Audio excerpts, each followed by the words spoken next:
Elon electronics, कल management से भी आपने बात करी थी जी। आज आईपीओ का दूसरा दिन है, क्या सलाह है इस आईपीओ पे? कुछ अच्छी चीजें हैं जी, कुछ कम अच्छी चीजें हैं और कुछ ना अच्छी है ना खराब है। तो मैं सबका विश्लेषण आपके सामने कर दूं। पहली बात तो राय बता दूं, रिस्क लेने वाले निवेशक लॉन्ग टर्म के लिए अप्लाई कर सकते हैं। सिर्फ लिस्टिंग गेन के लिहाज से ना लगाएं, लॉन्ग टर्म के लिहाज से लगाया जा सकता है। और दो तरीके से लगाएं, एक एप्लीकेशन कर दें और एक गलती से, वैसे तो चांस कम है लेकिन फिर भी कभी अगर नीचे खुल जाए तो थोड़ा और आप लेने की इच्छा रखें।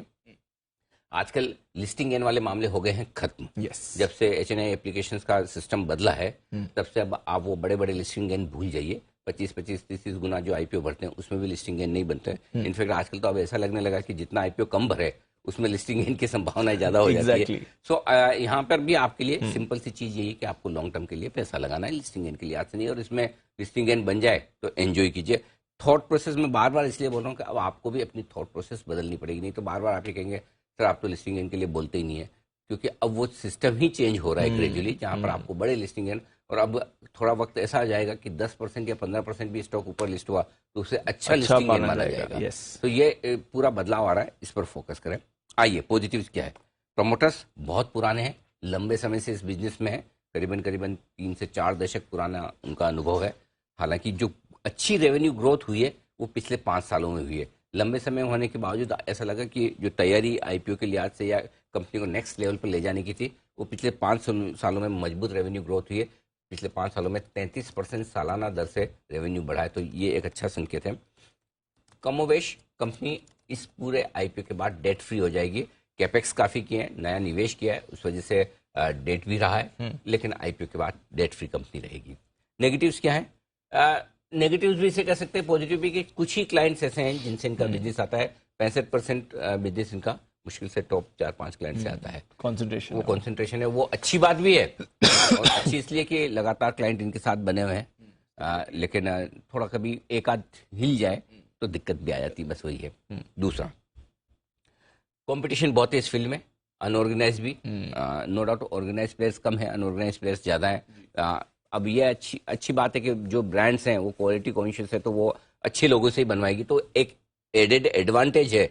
लेकिन जो पंखे बनाना, मिक्सर्स बनाना, ये कोई बड़ी हाई एंड टेक्नोलॉजी है नहीं।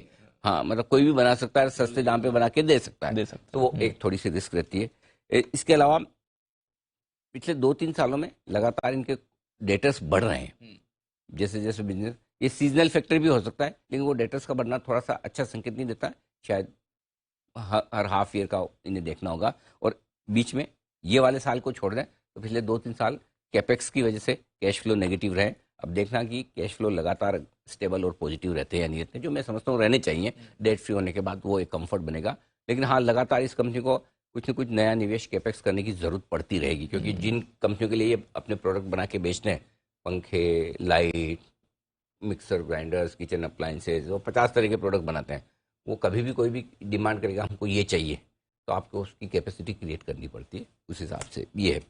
अब रहा सवाल वैल्यूशंस का, तो वैसे तो सीधा सीधा कोई लिस्टेड प्लेयर है नहीं जिससे आप वैल्यूशन कंपेयर करें, लेकिन अंबर, थोड़ा डिक्सन, पार्टली इधर उधर थोड़े थोड़े ये होते हैं, तो उनके हिसाब से देखेंगे तो वैल्यूशन रीजनेबल है, बहुत महंगे नहीं है। लेकिन कंपनी भी बहुत छोटी उनके कंपेरिजन में, तो हम छोटी कंपनी के लिए ज्यादा सस्ते वैल्यूशन चाहते हैं। तो ऐसा नहीं कि मुंह में पानी आ जाए कि वाह बहुत सस्ता दिया है, और ऐसा नहीं महंगा तो कह नहीं सकते। तो रीजनेबल वैल्यूशन है। जब वैल्यूशन रीजनेबल हो, पॉजिटिव नेगेटिव दोनों हो, तो फिर आपके लिए लॉन्ग टर्म के लिए लगाने की राय है। लॉन्ग टर्म के लिए तो लिस्टिंग गेन कर संभावना, लिस्टिंग बन जाए तो बन जाए, वो आपकी किस्मत है। हाँ भाई, कम सोचो ज्यादा आ जाए तो बढ़िया। आपने सोचा मैं तो फेल हो जाऊंगा, पास हो जाए, और या बोलो पास हो जाऊंगा, फर्स्ट डिवीजन आ जाए,